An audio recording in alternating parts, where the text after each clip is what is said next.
Hey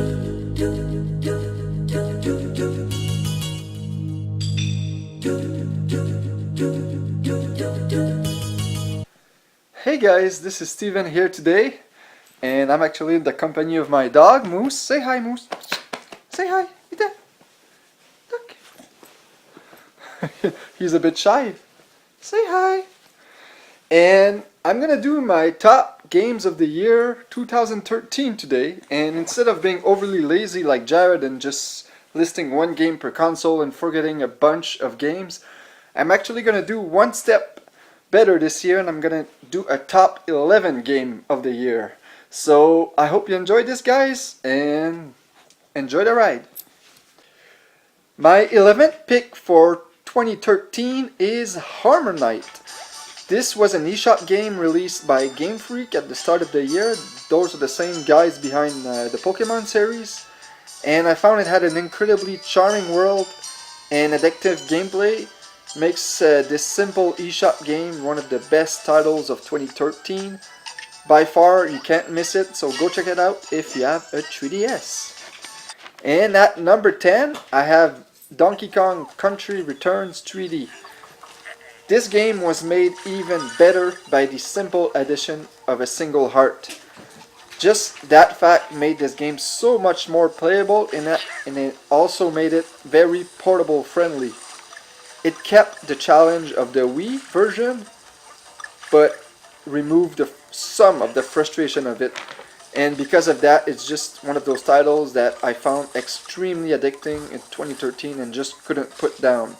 And for those purists out there who just don't like the fact that it's a bit easier, well, the Wii version is also included in its full version, so there's simply not much you can say wrong about Donkey Kong Country Returns 3D. At number 9, I have Guacamelee. I simply could not put my Vita down once I started playing this game. It's one of the best Metroidvania games ever made. There's just not much else to say about it. If you have a Vita, or even if you have a PlayStation 3, you can download it on there. You simply must try Guacamelee. It's simply that good. At number 8, I have Injustice: Gods Among Us. When a fighting game features one of the best storyline in the industry, you know you have a once-in-a-lifetime kind of video game. It's rare that a single-player mode in a fighter is just as fun as the multiplayer options, but that's the case with Injustice: Gods Among Us. I was extremely surprised by this game. I played this, we actually completed the entire single-player portion in one sitting, me and my buddy. And it's a pretty long game. It takes around 6 or 7 hours to complete just the single player portion. And it also features all of your favorite, or all of my favorite DC characters. So as a comic book geek, there's just no way I could afford to miss this game. And because of all these reasons above, Injustice was the best fighter of 2013. And my number 7 game on my top game of 2013 list is Animal Crossing New Leaf.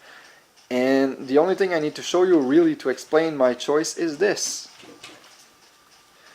If you can't see, this shows that I've played over 200 hours into that game, and it might sound even crazier, but if Pokemon wouldn't have been released, I probably would have been over 300 by now.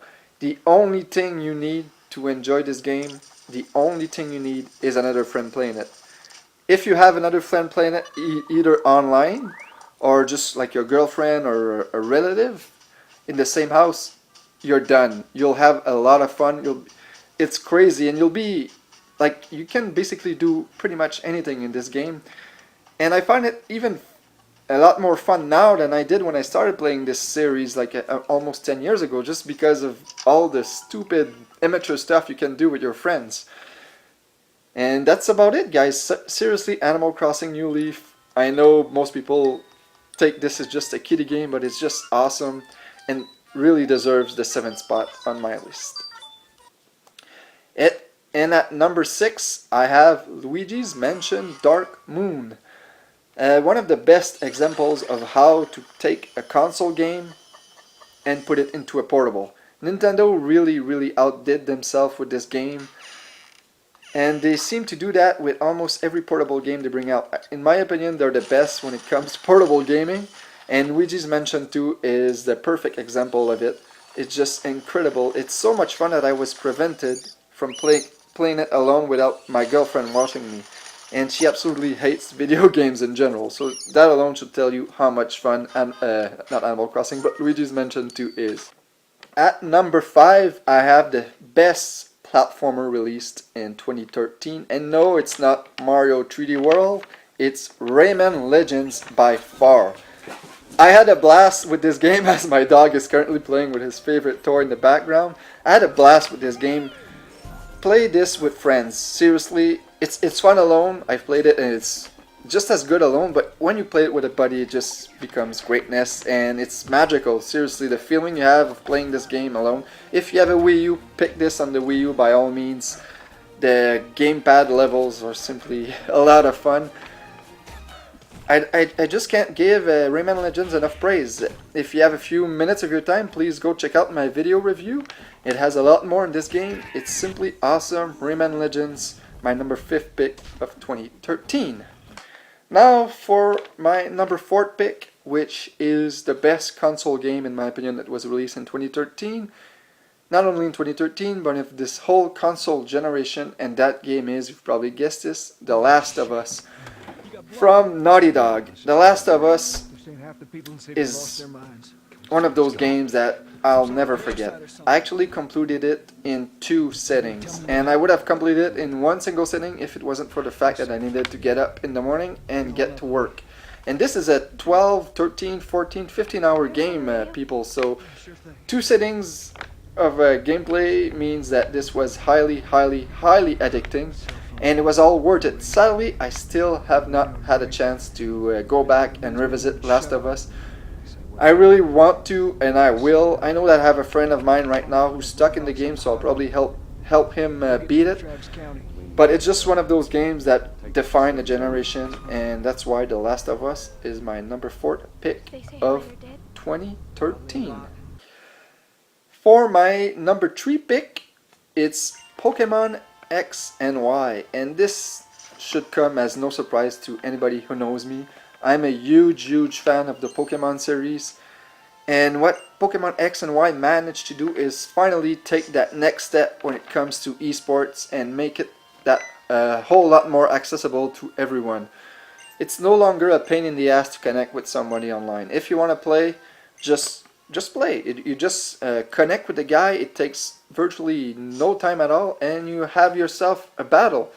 I've had over 20 battles now with Stefan, which is a friend of mine who picked up the game at the same time as me, and every single time we're in a battle, I'm as excited as I was the first time. There's just nothing that compares, in my opinion, multiplayer gaming. I always prefer multiplayer gaming to solo gaming, and Pokemon is one of the best games or best series out there for that matter. If you like esports, Pokemon is also a pretty good series. As a matter of fact, if you haven't already, I encourage you to check all my Pokemon battle. They're on the site, they have a playlist, but it's simply an amazing game, and all the little additions that they made, the little fix that they made to this game, like super training, which at first I didn't see as a big deal, but I now understand that it's awesome. It makes EV training a Pokemon something that took about 4 hours in the previous generations, now a matter of 15, 20, 30 minute stops. That's just incredible for competitive gamers like me who always loved Pokemon but thought it took a bit too much time to train them up. And they also added this mode where you don't even need to train them to level 100 now. Just make sure they're fully EV trained, get them the right item, the right movesets, and the game automatically puts them at level 50 for you. So simply, it's awesome. Everything about this game is awesome. I'm now almost past Animal Crossing in my hours. I've already put over 186 hours. By next month I'll be way over Animal Crossing, and this is a game I just don't see myself putting down until the next Pokemon comes up. And for my number 2 2013 Game of the Year, it is Fire Emblem Awakening. I just don't know what to say about this game. It has to be experienced. It's incredible. They made so many additions, and a funny fact about that game is it could have been the final Fire Emblem game. Nintendo told, or somebody, I think it was Nintendo, told Intelligent System that if this game didn't sell 500,000 units, it would be the last. And because of that, Intelligent System made sure it would be the very best in the series. They gave it all their heart, they gave it their best shot, and the result justified the sales. This is actually the very first million seller in the franchise history, and this is a franchise that dates back all the way to the Famicom in Japan. It's actually the 11th or 12th entry in the series. I'm not sure, I have to check. And it's amazing, really, all the little improvements they made, like the fact that you can now pair up units during combat adds a whole other element of strategy to the game that I've explained in greater details in my review. I'll leave a link in the description if you want to go check it out. But seriously, everything about this game is awesome. And if you're a newcomer, they even added an easy mode, and they also made it added a casual, so that basically removes permanent deaths, which in my opinion is not recommended if you want the full experience, but it's still out there if you just want a casual fun and want to experience Fire Emblem for the first time.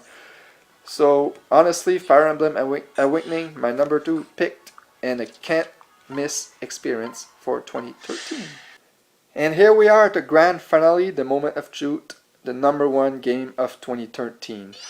And this, honestly, I could have probably told you what it was going to be back in March. I think it was announced during a Nintendo Direct. There were rumors in 2012. Miyamoto said he would like to revisit A Link to the Past. As soon as he said that, we all freaked out. We didn't know exactly if it was going to happen. Most likely it would not. But when this game was announced, and if you haven't figured out already, I'm talking about The Legend of Zelda: A Link Between Worlds, I flipped out. A Link to the Past is my favorite game of all time by far. It's the very first video game I ever completed. I just have so many memories of that game. And just the fact that they actually released a sequel, a direct sequel, a 2D Zelda game that takes advantage of the 3DS abilities in 2013 is fantastic. I would have never dreamed that this moment would happen, and the end result, even though I'm extremely biased to this game, was that it's just a perfect game. I cannot tell you one single flaw about this game. It's a perfect portable game. The difficulty is excellent. The puzzles are really puzzling, and the visuals, oh my god, the 3D on this thing, it has to be experienced. It's the best way the 3DS has ever been used. There's just nothing that I can say about this game that is bad. Every time I speak about this game, you can even almost see like stars in my eyes. I know it doesn't sound very manly, but just how I feel about this game. The Legend of Zelda: A Link Between Worlds is incredible. Seriously, do yourself a favor. Buy yourself a 3DS if you haven't already, and get this game. Stop everything else you're doing right now and play it. You won't regret it, and you'll thank me later. The Legend of Zelda: A Link Between Worlds is my number 1 pick of 2013. And that's it, guys. I hope you enjoyed this video, and be on the lookout for many more. See you next time.